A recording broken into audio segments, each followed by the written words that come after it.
Hi class! Welcome to week 3 of GEO108, Global Climate Change.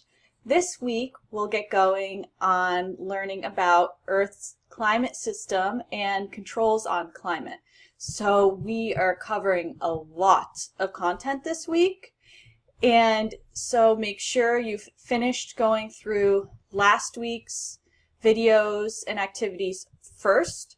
So last week we talked about the Earth system and what is a system, and you looked at energy and material inputs and outputs, and we discussed how Earth is a materially closed system, which means that energy can come in and out, but materials don't do that so much. And when energy coming in is equal to energy coming out, or materials coming in are equal to materials coming out, that is called steady state. So I posted Lab 1 last Friday. It'll be due this Friday by midnight, before midnight, by 11:55. So in that lab, we were looking at the ideal gas law and the structure of the atmosphere.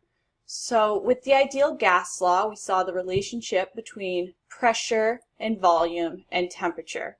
And if you went through the virtual simulator for the ideal gas law, you would have noticed how these variables, how these properties of temperature, pressure, and volume related to each other. And you may have noticed that if you decreased the volume of the container, that the little atoms were closer together, so they had less room to move around. They were at a higher pressure. So when atoms or when things are stuffed closer together and don't have as much room to move, they're going to be at a higher pressure than if they have a greater volume to move around in.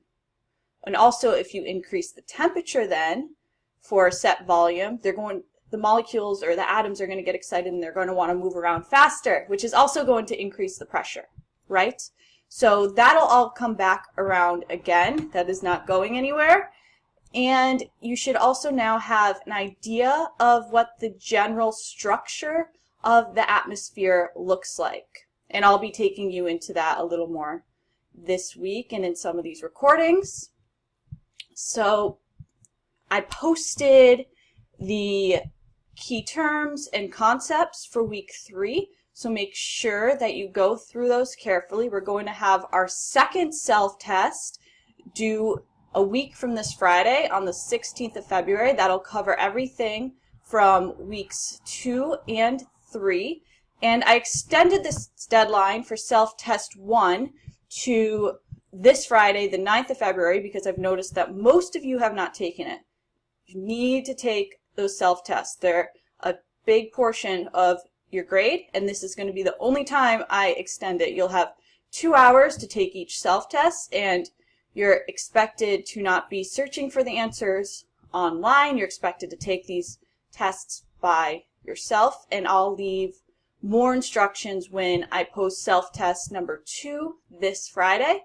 I'm also going to post Lab 2 this Friday, which will be due a week from Friday again on the 16th, and that'll be on greenhouse gases and Earth's energy budget. So with the content that I have posted on Moodle, I'm going to begin by introducing energy to you and the 3 mechanisms for energy transfer: radiation, conduction, and convection. And then we'll go through, I have some NASA videos, some really awesome NASA videos for you on the electromagnetic spectrum. Make sure you go through the introduction and infrared radiation, visible light radiation, and ultraviolet radiation. Go through those 4 videos. And then also there is some extra material for you to read on Earth's energy budget. So this is beyond the assigned Chapter 2 reading in Rudimond. It's just a website that's interactive, and I think it's really helpful. And then my favorite video on the greenhouse effect. So this is Scott Denning describing what the greenhouse effect is and how greenhouse gases absorb long-wave radiation. And then there's also I'm going to take you through the vertical structure of the atmosphere, which is essentially like a Lab 1 recap a little bit, but I'll take you through it nice and slowly. And I have a short video on buoyancy, on the Coriolis effect, which is due to Earth's rotation on its axis. We have atmospheric circulation video and activity, so we're going to look at the 3-cell model for atmospheric circulation, and also a video on ocean currents. So coupled oceanic and atmospheric circulation is really important to controlling weather and climate. And keep in mind that things flow from high pressure to low pressure, high density to low density. So that's going to be one of the key themes here when you go through the atmospheric circulation and the oceanic circulation videos. Lastly, I'll put up some figure annotations from the textbook, so my interpretation once again of some of the figures that I feel might be more challenging. And like last week and the week before, there's going to be a forum that you're expected to post to twice per week. And so this is an opportunity that if you have any questions on concepts, post them there. Your peers may respond to you. And if it seems like a lot of people are having the same type of questions, I can record additional short videos. I can annotate more figures. If you have a question about a figure, post it there, and I can post an annotation in response.